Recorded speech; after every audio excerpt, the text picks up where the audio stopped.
परिवार संस्था विमर्श, विद्वानों ने खुलकर चर्चा की। विषय विशेषज्ञ के रूप में हमारे बीच में करोली शंकर महादेव के महंत जी, जिनका इस समाज में बड़ा नाम है, समाज को कैसे उन्होंने जोड़ा और उसके लिए हमें क्या करना चाहिए कि उनके विचार हमारे बीच में आए। प्रातः स्मरणीय हमारे परम पूज्य गुरुदेव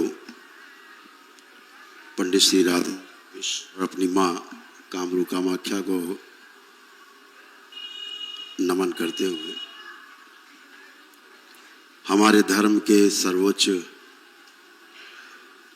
महागुरु जिनके चरणों में इस समय हम सभी बैठे हुए हैं और मार्गदर्शन की अपेक्षा करते हैं, हमारे शंकराचार्य जी, आपके चरणों में सादर दंडवत प्रणाम करता हूँ, स्वीकार करूँगा। आप सभी को नमन करता हूँ जो इस संसद को चलाने में सहयोग कर रहे हैं।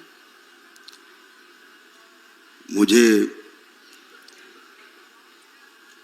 अवसर दिया बोलने के लिए, इसके बहुत बहुत आपको आभार प्रकट करता हूँ। सबसे आपका ऋणी रहूँगा अपनी बात रखने के लिए। अगर मुझसे कोई गलती हो जाए तो मुझे क्षमा करेंगे, बालक हूँ आपके सामने, लेकिन जितनी बात करूँगा अनुभव की बात करूँगा, किताबों की कोई बात आपसे नहीं करूँगा।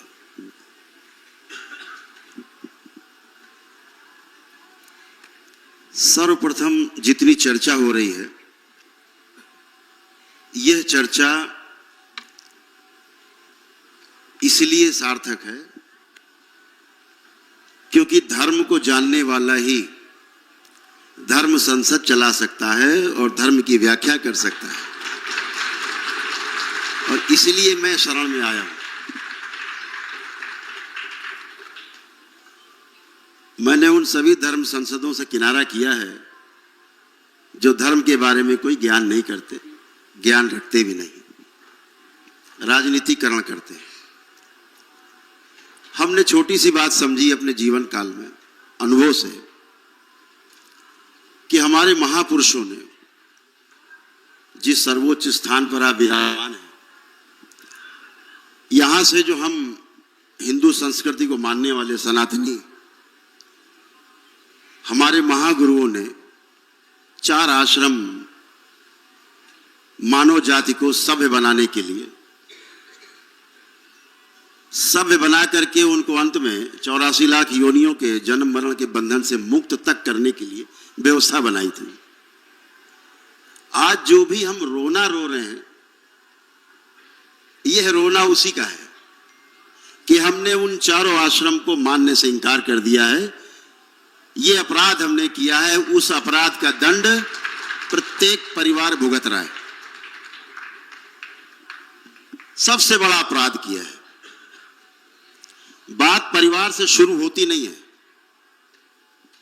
जितना मैंने जाना है, परिवार की व्यवस्था स्वयं से शुरू होती है। जब तक स्वयं में समाधान नहीं होगा, परिवार में समृद्धि नहीं आएगी। परिवार में समृद्धि नहीं आएगी तो समाज में अभय कभी भी नहीं आएगा, और अगर समाज में अभय नहीं आएगा तो हम इस अस्तित्व में सह अस्तित्व पूर्वक जीने का गुण अपने अंदर कभी भी नहीं ला पाएंगे। हमेशा असफल रहेंगे और शोषण करेंगे। लेकिन अगर हम स्वयं में समाधानित हो जाएं, अपने गुरुओं के मार्गदर्शन में, अपनी संस्कृति के मार्गदर्शन में, तो परिवार में समृद्धि अपने आप आती है। समाज में अभय आएगा ही। जब हर परिवार में समृद्धि होगी तो परिवार में अभय आएगा ही आएगा, और परिवार में जब अभय होगा तो हम पूरे अस्तित्व में सह अस्तित्व पूर्वक बिना प्रकृति के साथ छेड़छाड़ किए उसका पोषण करेंगे। वह भी सुरक्षित रहेगा और हम भी सुरक्षित रहेंगे। आज एक बात मुझे उद्वेलित कर गई। अभी हमारे बीच में एक संत हमारे परम आदरणीय बोल रहे थे, परिवार के बारे में बहुत विखंडन हो गया है। कारण क्या है? सबसे पहला कारण रहा हमारे परिवारों का विखंडन होना। विखंडित क्यों हुए? क्योंकि हमने स्वयं को पहचाना नहीं, स्वयं में समाधानित नहीं हुए, प्रश्न बने रहे, प्रश्न रहे तो दुख बने रहे, दुख बने रहे तो हमने अलग रह करके उन दुखों से छुटकारा पाने की कोशिश की, दुख और बढ़ गए। यह जो परिवार टूटे, इसके पीछे सबसे बड़ा कारण हमारे देश के अंदर पाश्चात्य संस्कृति का वाहक टेलीविजन आया। टेलीविजन आया तो हमारे दादा दादी की जो उपयोगिता थी हमारे परिवार में, वो समाप्त हो गई। दादा दादी की उपयोगिता समाप्त होते ही हम टेलीविजन हमारा दादा दादी बन गया बच्चों का। मैंने अनुभव किया अपने स्वयं में, मुझे कोई संस्कार पूरे अपने माता पिता से नहीं मिले। 90% संस्कार मुझे अपने दादा दादी से मिले, उनके साथ समय बिताया है। जो भी यहां उम्र दराज लोग बैठे, उन्हें सुख प्राप्त हुआ है, ये सौभाग्य प्राप्त हुआ है। माता पिता तो बहुत दूर रहते थे, खेलना कूदना दादा दादी के साथ होता था, पका हुआ फल होता था वो, और पके हुए फल से सीधे कच्चे फल में ट्रांसफॉर्मेशन होता था, विचार होता। आज बहुत दुख का विषय है कि टेलीविजन से बात और आगे बढ़ करके मोबाइल पर आ गई। हर बच्चे के हाथ में मोबाइल हो गया, दुख और बढ़ गए। और दादा दादी जेब में पड़े रहने लग गए, एक जेब में दादा, एक जेब में दादी, 2 मोबाइल हो गए डाल के रखे हुए। संकट और बढ़ गए। हमारे इस देश में परंपराएं बहुत मजबूत रही है। हम बहुत सौभाग्यशाली हैं कि उन परंपराओं में जीने का मौका मिला और आज भी अपने को ऐसा जी पाते हैं और उसका सुख पाते हैं। मैंने अनुभव से जाना, सार्वभौमिक सिद्धांत है, मैं सुखी रहना चाहता हूं और सारा संसार, प्रत्येक व्यक्ति सुखी ही रहना चाहता है। मुझे आज तक एक व्यक्ति किसी भी धर्म का, किसी भी जाति का, किसी भी वर्ण का, किसी भी समुदाय का, किसी भी देश का दुखी रहना नहीं चाहता। यह सार्वभौमिक सत्य है, हर व्यक्ति सुखी रहना चाहता है। फिर कहां फंसाव है कि हम दुखी ही रहते हैं। कुछ व्यक्ति सफल हो जाते हैं तो सुखी रहने का रास्ता ढूंढ लेते हैं, लेकिन कभी सुखी और कभी दुखी और कभी सुखी और कभी दुखी ऐसा जीते हैं। यह भी मॉडल नहीं है, यह स्वीकार नहीं है। हमारे महापुरुषों ने सुख को निरंतरता में जीने का रास्ता बताया था। चारों आश्रम में जी करके सुख की निरंतरता पाई जा सकती थी। सुख की निरंतरता अर्थात बिना दुख के जीना, अर्थात आनंद में जीना। ये हमें गुरुओं से रास्ता मिला था, जिसे हमने छोड़ दिया अपनी पाश्चात्य सभ्यता की होड़ में, और इसको फैलाया उन तथाकथित समाज सुधारकों ने, उन तमाम प्रपंच करने वाले लोगों ने छद्म रूप रख करके, लच्छेदार बातों में आपको फंसा करके और धर्म से आप सबको विमुख किया है। ये अपराध उन्होंने किया है। लेकिन इस धर्म संसद में मैं आपसे कहना चाहूंगा सभी से कि अपने परम पूज्य गुरुदेव पंडित श्री राधारमण जी मिश्र का जो हमें आशीर्वाद मिला, उनसे जो हमें प्रसाद मिला, उसको हम सफलतापूर्वक दूसरों को दे पा रहे हैं। वह क्या है? समस्याओं पे चर्चा हर जगह होती है। मुझे लगता है समाधान के साथ चर्चा होनी चाहिए। अगर मेरे पास प्रश्न है तो उनका समाधान भी मेरे पास प्रस्ताव के रूप में होना चाहिए। मैं अपना प्रस्ताव इस धर्म संसद में परम आदरणीय स्मरणीय अपने शंकराचार्य जी के समक्ष प्रस्तुत करना चाहूंगा, अनुमति के साथ।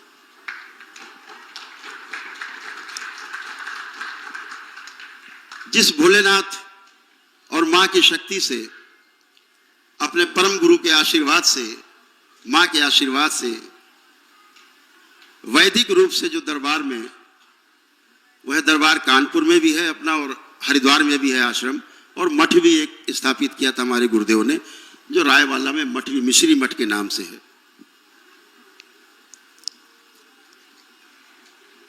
दरबार ने वह वैदिक विधियां पुनर्जीवित की हैं, और यह मैं इसलिए कह पा रहा हूं क्योंकि उसको समझने वाला हमारे सामने शरीर में जिंदा गुरु के रूप में हमारे उपस्थित है। गुरु जिंदा प्रमाण होता है जीने के लिए। गुरु है ही इसीलिए कि हम आशान्वित रहें कि मेरा गुरु अगर इस प्रकार से जी सकता है साहस के साथ, तो इसी साहस के साथ मैं भी जी सकता हूं। विषयांतर होगा थोड़ा सा। मैं आचार्य जी को मैं बहुत बड़ा फैन रहा हूं बचपन से आपका। आपके मैंने उस साहस को देखा है सन्यासी के रूप में, जो जिस साहस किया है। ओम। धर्म की समाज के सामने व्याख्या करने के लिए बहुत बड़े साहस की आवश्यकता है। बहुत गर्व के साथ मैं कह सकता हूं, वह साहस केवल आप में विद्यमान है, केवल आप में। जो आप साहस के साथ अपनी बात को निर्भीकता पूर्वक कह पाते हैं, और नवयुवक आपको बहुत अनुसरण कर रहा है। मेरे जैसे लोग अगर आपकी शरण में हैं तो समझ लीजिए कि लाखों नवयुवक आपकी शरण में है, आपकी बात को सुनता है। आपने जो लाठियां खाई खड़े होकर के निर्भीकता पूर्वक अपने साथियों को, शिष्यों को बचाने के लिए, वो दृश्य मैंने टेलीविजन पर देखा है। यह साहस अब नहीं है। बचाने के लिए शिष्य आएंगे, शिष्य लाठी खाएंगे, लेकिन मेरे गुरु को लाठी खाते हुए शिष्यों के लिए मैंने पहली बार किसी को देखा था टेलीविजन में। तब मुझे पहली बार ये लगा था, मैं अपने दरबार के जो हमारे साथी हैं उनमें चर्चा करता हूँ, आपके पीछे की चर्चा कर पाता हूँ, गर्व से कर पाता हूँ। आप लोग भी तमाम साथी जाते हैं मेरे पास तो चर्चा करता हूँ। धर्म में जीने के लिए बहुत बड़ा साहस चाहिए, और वो जो साहस है वो सरलता का साहस है, सहजता का साहस है। उस सहजता में, सरलता में जीने के लिए बहुत बड़े साहस की आवश्यकता है। दरबार ने वो विधि जो हमें महापुरुषों से मिली, हमारे ऋषि मुनियों से मिली, दरबार ने विकसित की, और आज दरबार गर्व से कह सकते हैं 400 प्रकार के ऐसे मानसिक न्यूरो के रोग हैं जो शरीर पर अपना प्रभाव पूरा छोड़ते हैं। और इस आधुनिक चिकित्सा विज्ञान के पास रोग का ना तो निदान है और ना कोई निवारण है। डायग्नोसिस भी नहीं है और ट्रीटमेंट भी नहीं है। आपके आशीर्वाद से, आपकी कृपा से, धर्म गुरुओं के आशीर्वाद से, अपने गुरुदेव माँ के आशीर्वाद से दरबार ने वह विधि जो विकसित की है कि 400 प्रकार की बीमारियां जिनकी औषधि नहीं है, वो वैदिक प्रक्रिया करने के पश्चात एक दिन में ही पूरी तरह से समाप्त हो जाती हैं।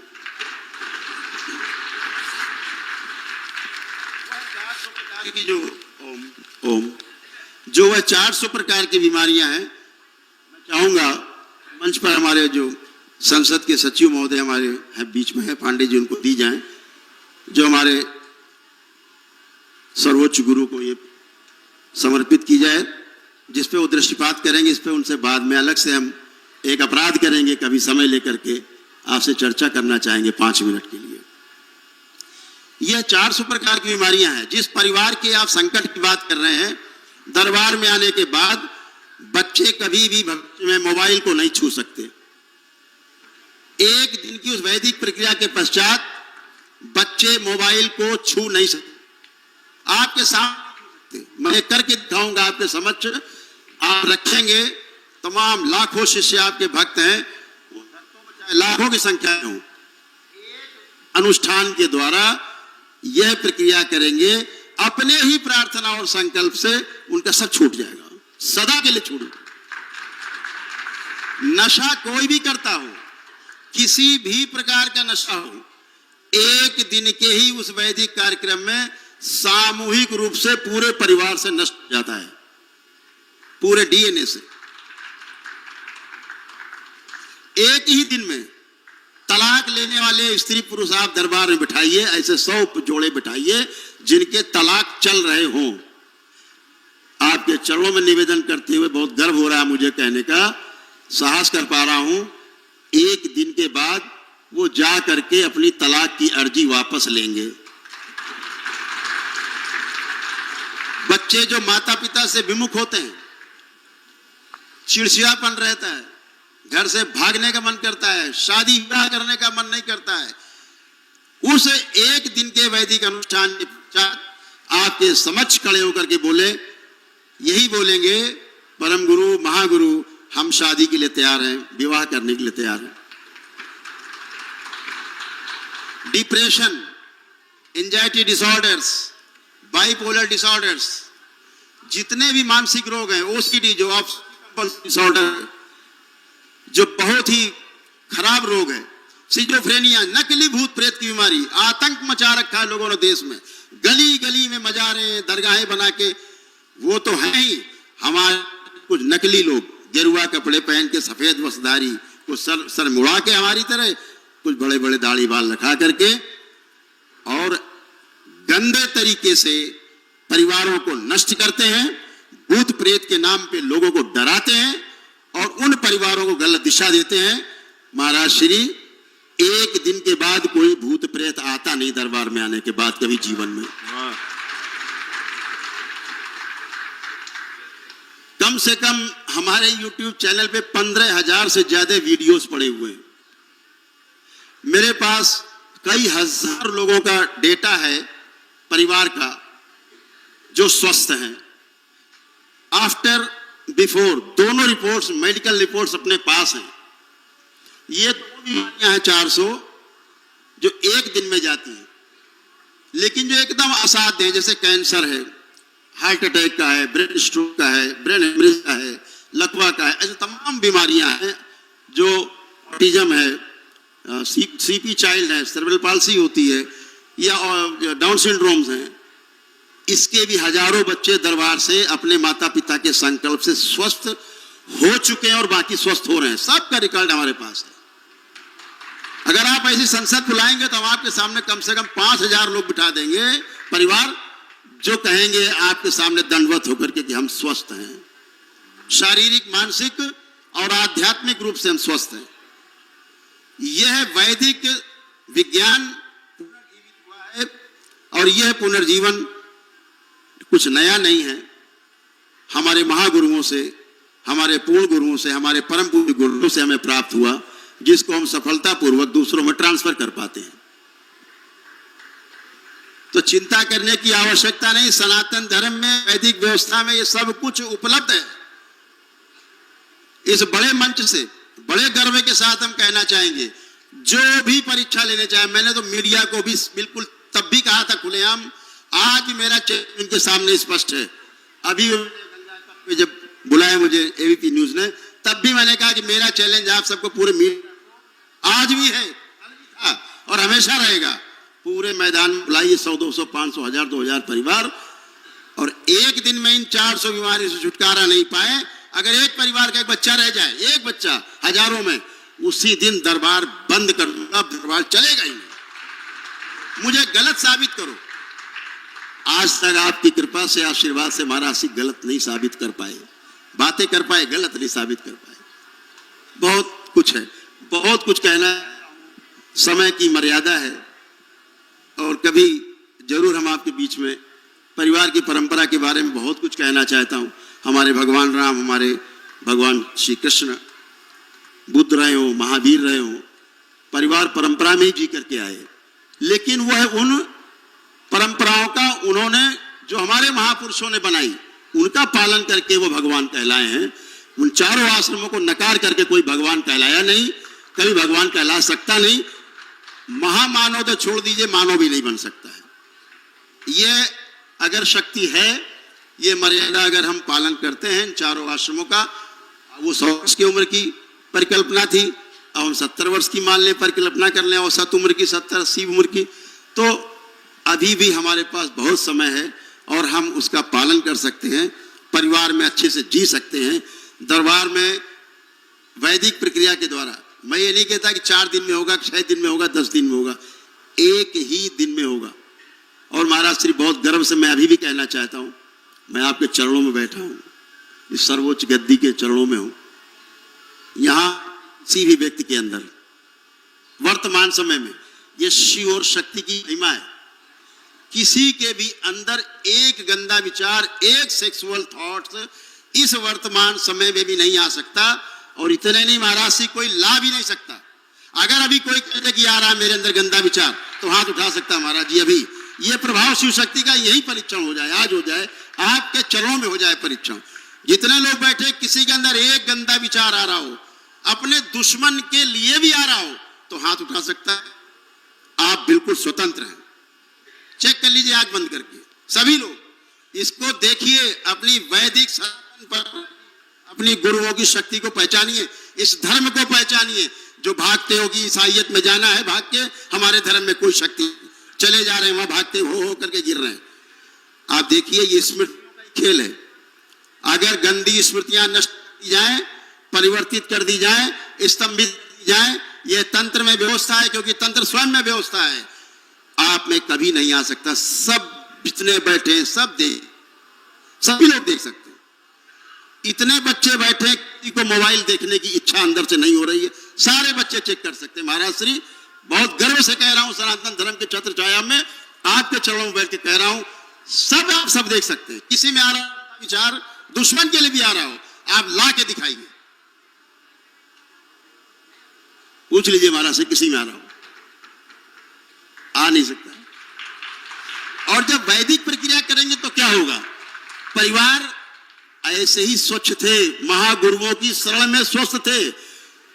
कुछ लोग नाच नाच के, ताता थैया करके, लच्छेदार बातें सुना करके, कथा सुना करके लोगों को जो भ्रमित कर रहे हैं महाराज जी, उनसे मेरा सख्त विरोध है। इन लोगों ने ही परिवार को तोड़ा है, हमें कामुकता में फंसाया है। अगर हम कामुकता की बात करेंगे, नाच गाने की बात करेंगे महाराज श्री, तो कामुकता ही पनपेगी। ज्ञान की भगवान श्री कृष्ण योगेश्वर, नारायण का अवतार, गीता नहीं दिखती इनको, राधा का कहीं जिक्र नहीं, लेकिन कथा शुरू राधा से होगी, कथा समाप्त राधा पे होगी। केवल नाच गाने से शुरू होगी, नाच गाने पे खत्म होगी। हमारे समाज को दिशाहीन बना रहे हैं, ये केवल मजाक का पात्र बना रहे हैं, हमारे धर्म का उपहास उड़ा रहे हैं। अभी यहां पर भी एक धर्म संसद एक सज्जन कर रहे थे, मैंने कहा ऐसी संसद हमें नहीं चाहिए। मैं एक संतों के कार्यक्रम में गया, अखाड़े में मुझे आमंत्रित किया गया। मैंने कहा भाई आप लोगों को थोड़ा सा तो अपने गरिमा का ख्याल रखना चाहिए। एक वह व्यक्ति, आप सब उसके पीछे हमारे चारों, हमारी गुरु परंपराओं की, महान परंपराओं की रक्षा करने वाले हमारे चारों शंकराचार्य चले, ऐसी इच्छा रखता है व्यक्ति। आप सारे अखाड़े चले उसके पीछे, ऐसी इच्छा रखता है व्यक्ति, आप इसके पीछे चलेंगे। आपको अपनी गरिमा का ख्याल रखना चाहिए। हमारे अगर सनातन धर्म का, हमारी धर्म संसद का अगर कोई संचालन करेगा तो हमारे शंकराचार्य जी करेंगे, हमारे 13 अखाड़ा उनके पीछे होंगे और हम सब उनके पीछे होंगे। ये व्यवस्था है। व्यवस्था को इस महाकुंभ के परिसर में व्यवस्थित करने का काम यहां किया जा रहा है। सबसे खराब मॉडल परिवार का रहा, बहुत चर्चित IITN बाबा, सबसे खराब परिवार का सबसे खराब उदाहरण। हमारे आदि गुरु शंकराचार्य जी जब तक मां ने नहीं कह दिया कि बेटा तुम्हें सन्यास की दीक्षा लेने का मैं तुम्हें अनुमति देती, तब तक वह बाल और अपनी मां को छोड़ के नहीं गए। परंपराएं पीछे जो किया गया हमारे महागुरुओं ने किया है, महापुरुषों ने, कम से कम उतना तो आना चाहिए। और जो आकर के अपने गुरुओं को गाली बके, आकर के यहाँ पर अपने माता पिता को गाली बके, राक्षस बताए, वह व्यक्ति सन्यास तो छोड़ो, आदमी कहलाने के भी लायक नहीं है। कोई गलती हो गई हो अपनी बात प्रस्तुत करने में तो हमें क्षमा करेंगे।